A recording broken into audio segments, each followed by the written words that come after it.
I can never really pinpoint the exact moment it appeared in my life. It was always just there. Hey, babe. Hey. I know now that my mom bought that camera in 2006 because she wanted a way to document me. She knew even then that I wasn't going to stay young forever, and she wanted to have a way to document me growing up through the years. It's kind of strange going through all of these camcorder clips from all those years ago because my memories of all of these moments, in a strange way, matches the quality of the camcorder.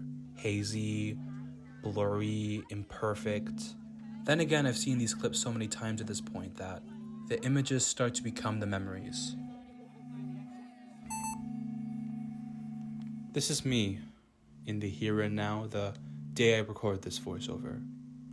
The object in question that I'm holding is a silver JVC camcorder. It's kind of funny recording myself in the present day like this, knowing that the camcorder, in a way, watched me grow up. The clips I found on the camcorder span a total of 4 years of my childhood. And when I was sorting through these clips, it gave me a glimpse into a version of myself that I had forgot even existed. When I was a kid, I used to be in the Cub Scouts. I went on camping trips, I did deeds for badges.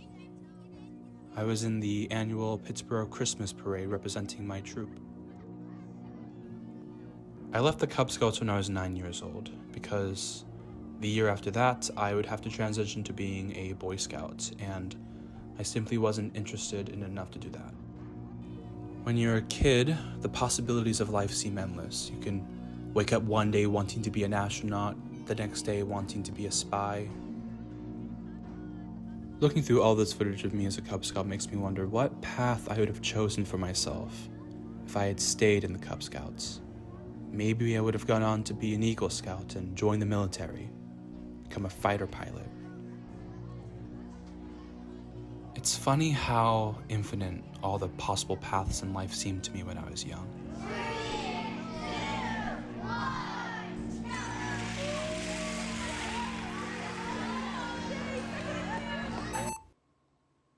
I'm starting to think that I'm going to have to divide this project into chapters because there's no seamless way to tell this story. My mom boxed up the camera around the time I was starting middle school. Times were changing and she had just gotten an iPhone that could record video with much better quality than the camcorder, so she didn't really see a reason to use it anymore. For 9 years, the camcorder sat alone and disused in a box in my attic. Even the camcorder thought it would never be used again. During the early months of quarantine, I was rummaging around in my attic out of pure boredom when I came across that camera, and immediately all of the memories that the camera captured came flooding back. I swept through the files of the camcorder as if I was on a treasure hunt, hunting for those hazy, blurry, half-forgotten memories. I came across a clip of my niece and my sister-in-law playing together. When I first saw the clip, I immediately knew what it was. It was the first video that I had ever shot. I decided then and there that I was going to take the camcorder out of retirement and bring it back into the light. I started to use the camcorder to capture all the things around me. I would bring it on outings with friends, road trips, trips to the store. It was like I was making new childhood memories. I also tried experimenting with the camera, seeing if I could take that grainy quality and make it into a short film. Ultimately, the path that I had chosen for myself was that of a filmmaker, a storyteller. It's 5 a.m. now. I'm taking another crack at trying to piece together this mess of a film. And something that just can't escape me is the question of why. That's a great question, man. Why this camcorder?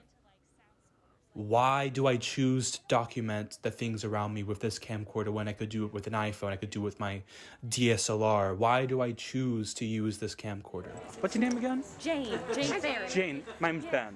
Ben, it's so nice to meet you, Ben. It's kind of comforting in a way. All of these memories and films that I've made recently, looking and feeling the same as a memory that happened 15 years ago. It makes me feel as if all of those childhood memories didn't happen that long ago after all. As if all of those horrible fears and dreads of being an adult don't really exist. Like I can just wake up tomorrow and want to be a firefighter.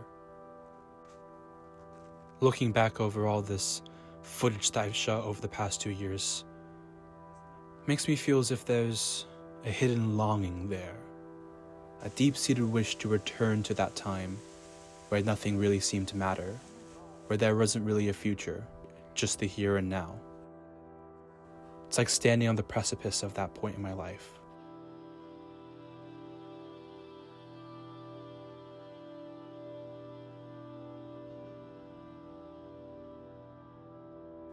But I guess that's as close as I'll ever be.